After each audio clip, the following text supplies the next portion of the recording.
Welcome back to another episode of Void City Customs. I am Dan, and today I'm going to be showing you guys how to make a Kingdom Come Superman action figure, specifically the Brandon Routh version from the CW Crisis crossover event that they did, where Brandon Routh reprised his role as Superman from the movie Superman Returns, only you got to see that what happened after that movie was sort of a different version of Kingdom Come, where Joker ended up showing up and gassing the Daily Planet building and killing basically everyone Superman here knew, including Lois and his son. So that's why he switched over to this emblem to memorialize them and what happened there. And then he met other Supermen from across the CW universe. That was pretty cool. And yeah, I thought it was pretty awesome getting to see Brandon Routh reprise the role again. And I thought it would be cool to have a figure of that, so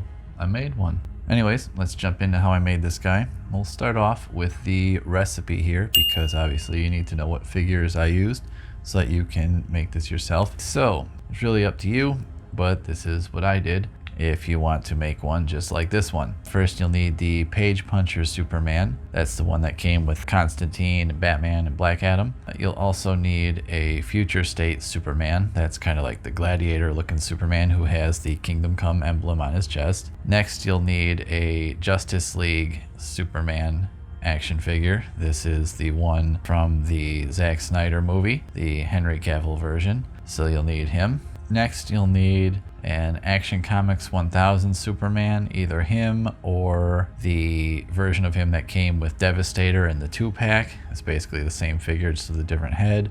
Or really any Superman figure that has trunks with the circular belt buckle.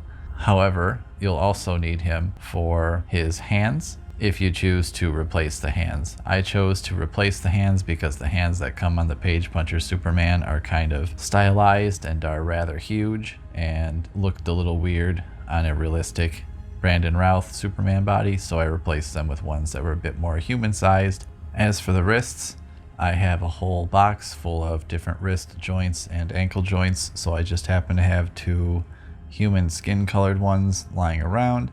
You don't necessarily have to switch them. Like I said, if you're happy with the ones that are on there and the hands that he came with, you can just leave them the same. But I've never liked the fact that he uses blue wrist joints after the sleeve has ended. It just looks kind of strange. I don't know why they're not skin colored. They should be, because that's his wrist, not more sleeve. So that's why I used those. You don't have to do that step, but that's what I did. Now let's take a closer look at this guy, and I'll start to tell you how I made him. So first things first, with that Page Puncher body, I removed his original head, and then I also had to remove his emblem from his chest and his cape. To do those things, I actually used a heat gun this time instead of water. I was just very careful because these are softer pieces, and I especially didn't want to melt or damage the emblem on his chest. I didn't so much care about the original cape. It's not my favorite McFarlane cape ever. I wasn't too worried about damaging it, so I just kind of peeled that thing off of the body and got rid of it. And then the emblem from the original body I peeled out of there, and I'm probably going to reuse that for another project later on, so I kept it. I always keep those emblems because they're pretty nice to have Superman emblems lying around for other customs. So now I've got this Page Puncher body with the emblem removed and the cape removed, no head, no hands. The next thing I did was I shaved down the Superman emblem that is on his belt buckle. I didn't want that on there because I knew I was going to replace it with the classic circular belt buckle. So I just kind of used an X-Acto blade to shave that down, make it flat, and then I also carved off the bottom point of it so that it would just run straight across and just look like one flat belt. From there, I actually masked off the trunks with some blue tape, and I used my Duplicolor spray vinyl and fabric paint and sprayed the belt black because it used to be yellow. Then I removed the masking, so now it has a black belt. I used an X-Acto blade to chop into it and remove 2 little divots in the sides, and then I cut tiny pieces of red from the original Superman cape, I do believe, that was on there, and stuck those in there. So now he has his belt loops because the original belt did not have those, and now that's where we're at with that body. So the next step is he needs a cape again. I took that cape off of a red and blue version of the Justice League Henry Cavill Superman figure. So again, I used heat to remove that cape, peel it off of him, be very careful. and I kind of trimmed it down so it would fit better around this version's neck. And I used Gorilla Glue to seal that down around his neck, and then again also on his back where the tab would have gone in. So that is secured on there in that fashion. I just thought that cape looked a lot better with this figure. I'm used to seeing the Brandon Routh Superman with the more textured cape like this and kind of a darker cape, so that made a lot more sense to me. Next was the emblem, which was a very important part. So again, using heat, I removed the emblem from the future state Superman body, and I then carved off the back of it to make it flat, because usually there's that giant tab on the back of it that plugs it into the chest. Well, I just wanted it to be a flat piece so I could lay it over the existing chest that was here. So I carved it down, made it flat on the back side of it. And again, that was using an X-Acto blade. Be very careful when doing this at home. Wear cut gloves if you have to. You know, always cut away from yourself if you can. Just be very careful, because you're going to want your knife to be very sharp, and that's very dangerous. Obviously, this emblem is a lot bigger than the one that was in his chest, so what I did was when I put it down there, I basically traced it with a fine tip Sharpie onto his chest so I knew where to cut out, and then I used my X-Acto blade to kind of extend the edges of the divot in his chest there and make it a bigger opening. So now I can plug the Kingdom Come emblem into his chest, and then I glued that in place with Gorilla Glue again. I use that for pretty much everything when working with these figures. After that was secured, the body was basically done at that point. The only thing left I had to do was find some hands, which again, I looked in my box full of hands and wrists, and I found ones that fit. And then I found a spare Action Comics 1000 Superman trunks that I had lying around, which is why I mentioned that earlier. And I cut the belt buckle off of it and carved it all out, so I just had the tiny belt buckle, the circle from the middle of it, and I glued that with Gorilla Glue onto the front of this guy's belt, and I painted it gold then using Vallejo paints, and just brushed that on there so it was gold, so that way he's got the black and gold belt that matches the one he had in the show. Now, last, we're gonna get to the head. So this Brandon Routh head is one that I ordered off of eBay, and it's from a store that I get most of my custom heads from. I don't typically use custom heads very often, but when I do, I go to this shop. They're very nice quality. I really enjoy them. They do offer some painted ones, but I prefer to do the painting myself if I can. I like to learn to do better at it, and it's quite a challenge, I'll say that much. So this thing arrives, and it's just basically, you know, like a skin color looking thing, but not a good skin color. So obviously you still have to paint a skin color on there. So what I did was I tried to match the skin tone of the figure that I already had, at least as close as I could, but then also make it look like a skin tone that would be Brandon Routh's or close to it. I then painted that whole thing, and then after that I painted the hair black.